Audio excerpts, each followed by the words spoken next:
One important book was just published called American Fascist by Chris Hedges, who is a Pulitzer Prize winning journalist. Chris Hedges argues very, very clearly that he thinks it is a fascist movement. And he has a number of characteristics that define what he would seem to be, what he would claim to be fascism. One is a claim to moral, physical supremacy of a race, of faith, or an ideology. Blind obedience to a male hierarchy that claims to speak for God. Demonizing opponents is another one. And disdaining rational intellectual inquiry. Those are different characteristics that he would set forth.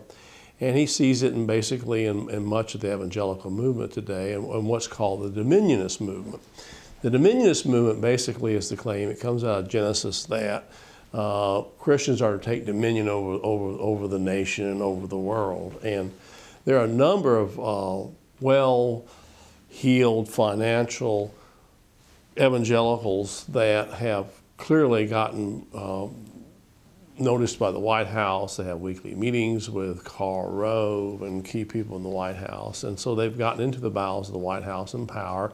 There are a lot of people who claim that they are Christians who are senators and Republicans, and they get high scores, a number of them, a great number of them, on a number of the conservative Christian scoring agencies that say how they vote. Do they vote according to the way the Christians want? And some of them get 80 to 100% rating. So there is some evidence out there, and if you're looking from the outside into this movement, it might look like it's fascist because of some of the things they say. There's a lot of talk about taking dominion over the country and establishing a Christian nation.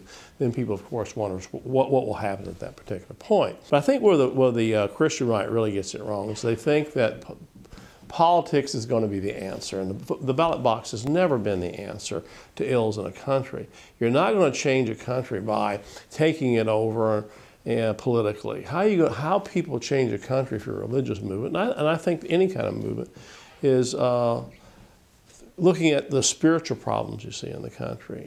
What we face are spiritual problems today. We face grave moral problems, and none of those can be cured through the political process. So I think Francis Schaeffer, who was one of the most influential mentors of what many people call the Christian right, he was very, very clear that you don't want to do this. If there are any, you don't want to mix your Christianity with the nation. You don't want to confuse the kingdom of God with the kingdom of government. Jesus never did that. He always stood against the empire and his teaching, and even the religious empires of the day, and it got him killed.